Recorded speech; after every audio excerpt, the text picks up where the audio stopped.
Hello dear friends, in the captivating footage that follows, I invite you to witness a revealing moment with the Indian actress Elena D'Cruz as she unveils an unsettling encounter, recounting a peculiar incident where a director's obsession with her navel reached such unsettling heights that even she, a seasoned artist, found it strange and weird. So let's watch the video together. Well, I know she's attached to this particular shell. So there's a sequence where the shell drops onto her navel in slow motion. And I honestly didn't. I was so young, in fact. So because I didn't know how to really react. So I never understood what it meant. Yeah. So I just assumed, and I asked him, I'm like, why do you take shots, of my navel? I'm like, for me it was weird. Yeah. I didn't get it. So he's like, no, it's beautiful and it's like a very womanly thing. So, it's very feminine. So I'm like, okay, I guess so. I mean, I didn't understand anything when it came to filming. So I just put that down as another thing that I just didn't get. Ever pondered why Indian men are captivated by specific body parts like the navel, cleavage or thighs in a woman? This is because, often unknowingly, the youth in India observe the lustful fantasies conceived in the minds of Indian movie directors as they take shape on the screen, thereby influencing young men's perception of attraction towards women. As many are likely aware, numerous Indian films follow typical plot lines that involve these lustful fantasies.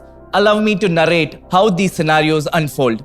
First, female characters in many Indian films are often dressed in costumes designed to accentuate cleavage or reveal the navel, notably during dance sequences, item numbers, or romantic scenes. Second, the plot creates a corresponding association where the hero is portrayed as lusting after these specific body parts, perpetuating a narrative of desire centered around the physical features of the female characters. Third and finally, the cinematic portrayal suggests that both the hero and heroine are actively enjoying the sequence, contributing to the romanticized objectification of female characters in movies.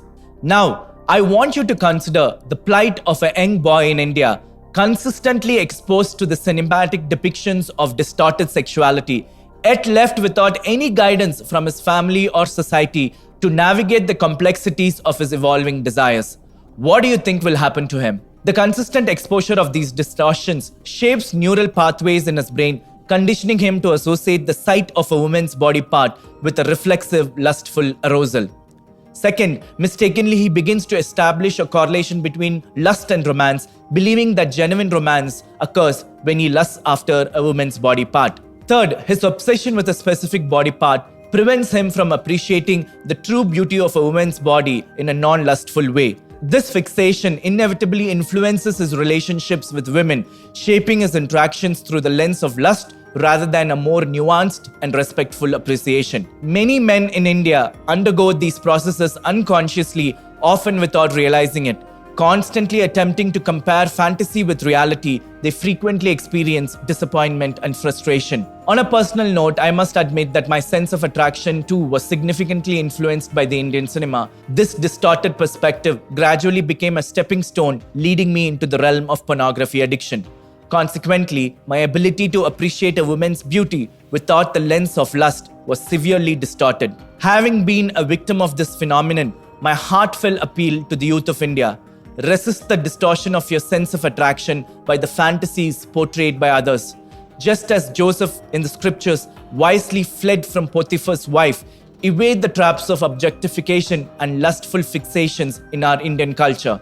The repercussions can be severe. Instead, embrace an wholesome appreciation of a woman's beauty, acknowledging both her body and soul. Praise the Lord, I am on a journey of healing through the grace of God. Remember, you have a choice to avoid getting hurt in the first place.